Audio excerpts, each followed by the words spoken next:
En el marco de las formaciones CAS dadas en género y desarrollo para África y América Latina que implementa el IHID, hemos desarrollado una colección de 6 videos para facilitar la implementación de la malla de género, que es una herramienta realmente poderosa para la transformación social y la implementación del enfoque de género en los proyectos y programas de desarrollo.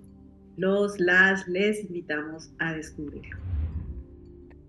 Taking sanitation as an entry point, the Overdue project sought to understand why gender inequality keeps on being perpetuated on a daily basis across African cities. The web of institutionalization, developed by Professor Karen Levy, was a critical resource in that respect. It helped us, on the one hand, to understand the key power points where these inequalities are rooted, but also to find ways of developing actions and strategies that can transform these inequalities. We are now really thrilled to see that the experiences of 4 of the 7 cities that took part in the project are being used to show how the web of institutionalization works.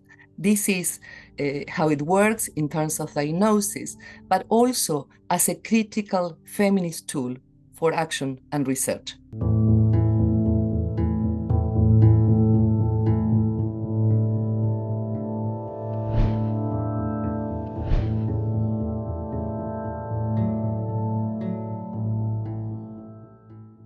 Comment analyser le genre dans la sphère organisationnelle? On s'intéresse dans cette sphère à comment l'organisation gère le genre, notamment à travers la responsabilité pour la prise en compte du genre, les procédures et le développement du personnel. Prenons l'exemple du projet de réhabilitation d'une station de traitement des boues fécales pour la production de biogaz dans une école d'Antananarivo, à Madagascar. Quel était le but du projet? Notre objectif était de réhabiliter une petite station de traitement de boues de vidange proche d'une école primaire publique dans un quartier populaire pour récupérer du biogaz pour la cantine scolaire et du compost pour le jardin potager de l'école.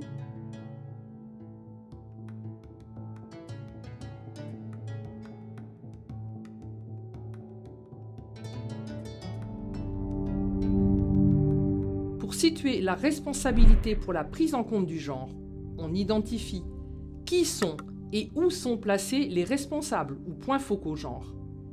Quel est leur rôle, leurs compétences, leurs valeurs, leur pouvoir d'influence sur les politiques et les budgets.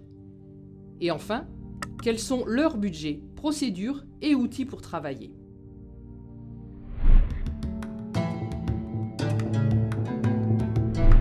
Nous retenons de l'analyse que les points focaux genre sont des personnes qui ne peuvent pas décider.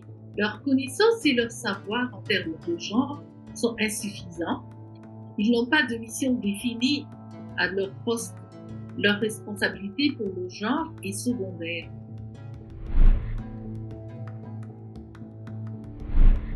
Elles ou ils n'ont pas non plus forcément la capacité d'influencer les décisions de leurs supérieurs. Ni la structure responsable du genre, ni les personnes affectées au poste ne disposent d'espace de négociation pour faire une quelconque pression pour l'intégration effective du genre, même au sein de leur organisation.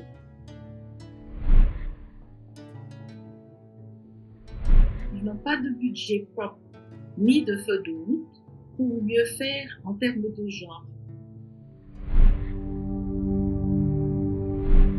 Nous appliquons ici une analyse de genre sur les procédures internes qui régissent la gestion des politiques et des programmes, la gestion du personnel, la gestion spécifique des questions de genre, mais aussi sur les procédures externes régissant les relations avec les partenaires ou les citoyens.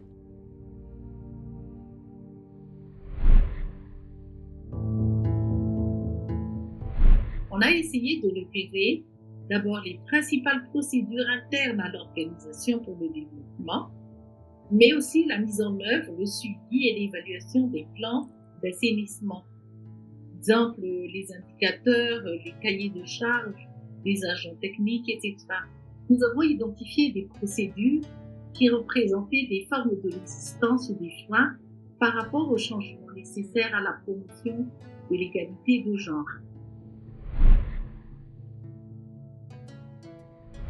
En fait, c'est possible de recruter les femmes, mais avec les paperasses qu'il faut présenter, des fois ça devient des freins à la participation des femmes aux activités rémunérées et aux activités formelles. L'analyse genre du développement du personnel s'intéresse à la fois aux équipes, leur composition sexospécifique aux différents niveaux de l'organigramme et selon les métiers, leur niveau de compétence en genre et leur accès à la formation sur le genre, et aussi leurs apports aux projets, politiques, méthodologies.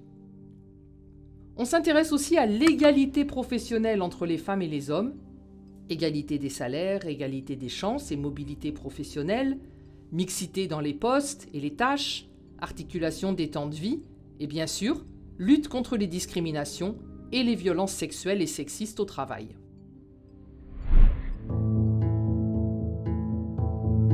Pour ce qui concerne les compétences en genre des partenaires, nous avons vu des obstacles qui bloquent l'intégration effective du genre au sein des organisations. En fait, les personnels des partenaires ont reçu des formations. Ils connaissent les outils, ils peuvent les citer, mais dans l'opérationnalisation de ces outils, il y a problème.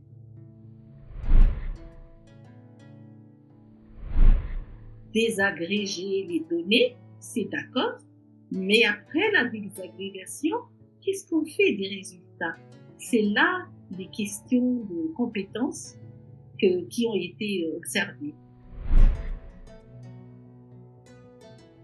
Sur le plan de l'égalité professionnelle, nous avons constaté que les inégalités subsistent et le stéréotype de genre est encore difficile à déconstruire. Les décideurs sont des hommes et les femmes sont des subalternes.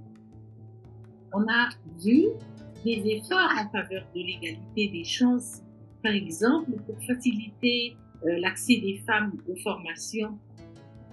Les femmes montrent souvent plus de disponibilité pour approfondir le genre. Toutefois, elles attendent parfois d'avoir le temps et d'être moins prises par leurs obligations reproductives pour accepter de valoriser leurs compétences.